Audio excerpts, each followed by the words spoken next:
Anton, you've got the surgery coming up in a couple of days' time.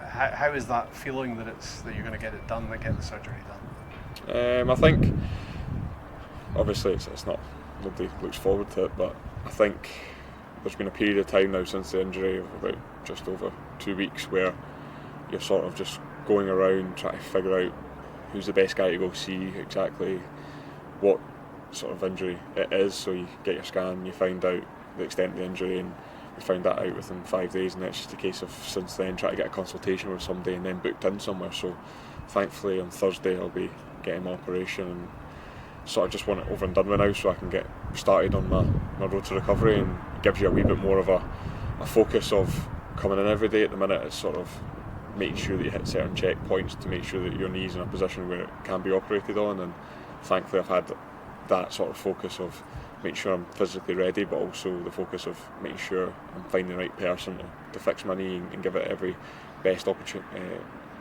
to get back to where I was before my injury. So I guess it's having a bit of a focus takes your mind off it a wee bit and helps pass the time a wee bit. It's a long haul ahead, isn't it? I mean, do you break that up into segments? Is that the way you go about it? Yeah, definitely. I think because the natural time for this to come back to join in is about 9 to 10 months. So the way I've sort of spoke to the players who have previously had this injury and came back in the team, but also speaking to the physio and the doctor here, it's sort of a case of breaking it up into 3 stages and 3 month blocks. So the first 3 months is purely about just getting the mobility of the knee moving again, being able to fully extend and being able to walk properly without any crutches. So then that's the first stage. So as long as I'm at that stage after 3 months, it doesn't need to be achieved within 2, it doesn't need to be achieved within 1.5. As long as I can do that in 3 months, the surgeons think like that's the basis to any good recovery, and fingers crossed we'll be able to do that. And then after that, the next 2-3 months are about building the strength in the legs back up and making sure that in that period I'm in a physically able shape. Obviously I've lost a lot of muscle mass, and my body will need to recover from not being able to be on my feet for 3 months, or to a level that I would usually be at training. So you need to make sure your muscles are in a good place so that when you do go on the pitch in 5 months and start your actual changing and getting back to football phase, your body's able to do so. So sort of the first 3 months about the mechanics of being able to walk again, and then the 2-3 months after that it's about building the muscle up so that the final 3 months you can really ramp up the return to football phase of the recovery. So the physical recovery is one thing. How will you cope with the mental and emotional side of things, do you think, or is that uncharted territory? Yeah, for me it's probably uncharted territory because I've never really had an injury that's kept me out for any period of time. I'm always somebody that's, even when I have got those sort of injuries, I'm so focused on trying to get back as quickly as possible to help the team. This is probably one that you can't push. It's not one that you can, there's no any extra work that will make the time any shorter. It's just about doing all your work consistently that will mean that when you do return within the 9 to 10 months, you're in the best place possible to be fit to go again. I guess the mental side of it, I've got great teammates that are in the change room that have had this injury and they've came through it, and even one of the players in the change room has the same surgeon as I'm using. So again, little things like that give you confidence on sort of a positive outlook. And then obviously I've got my friends and family around, close-knit people around about me that have been great for the last 2.5 weeks, and I'm sure will be around me for the next foreseeable future. Do you have flashbacks, Anton, to when it happened?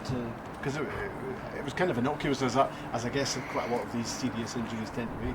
Yeah, I think the fact that nobody was around me makes you think that you feel the worst. Obviously I've been thinking about what I'm doing with the ball, so I've gone to sort of see the spacing on the side, and I'm in the process of trying to switch the play, and obviously I knew there was nobody near me, and I felt the movement in my knee. It probably wasn't the pop which everyone talks about, but I guess what that movement I felt was the injury and the extent of it. So you know, when it initially happens, you think worst case scenario, and actually for the 10-15 minutes after, when I had ice on it and I was able to get back in the change room, get assessed, I actually felt okay. I thought, oh, it's this won't be as bad as what I thought it was. And then the few days after that, the pain started to ease, and I guess you don't want to put too much positivity in your head just in case the worst case scenario does happen. But I mean, I was going into the scan thinking hopefully it's a case of weeks rather than months, and then when I heard the news from the physio, Stevie, I was just probably in shock.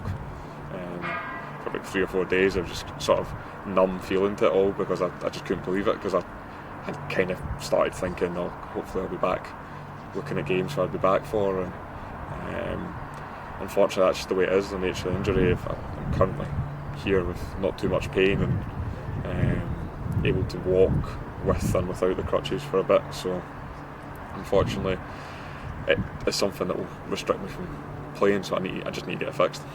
It's sod's law, isn't it, that it happened a matter of days after picking up the Player of the Month for August trophy. So often these things happen that way, don't they? Yes, unfortunately that's just the way it is. It can happen at any time, but especially at a time where I've felt I was flying. I was scoring goals. I think the point in which I was injured, I was top goal scorer in the league and I think the country as well across competitions. And it's we'd had such a fantastic start to the season through the League Cup, but then also the fact that we'd taken that into the league form and we were scoring goals and looked like we were going to score goals, and I guess that confidence for a striker to go on the pitch and feel that I'll either score or get an assist today and not thinking about losing. And even since I've came out the team, the boys are still unbeaten in the league, and it's a testament to how well everyone's playing at the minute. And I just was loving being part of that and loving the way we were playing as a team. But unfortunately these things happen, but the gaffer's put a great squad together that the boys are continuing since I've been away, and long may that continue.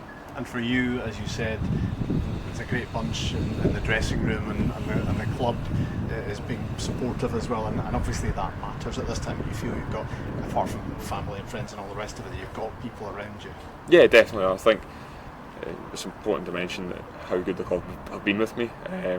From the minute the news sort of broke about my ACL, I was getting texts from obviously the management team.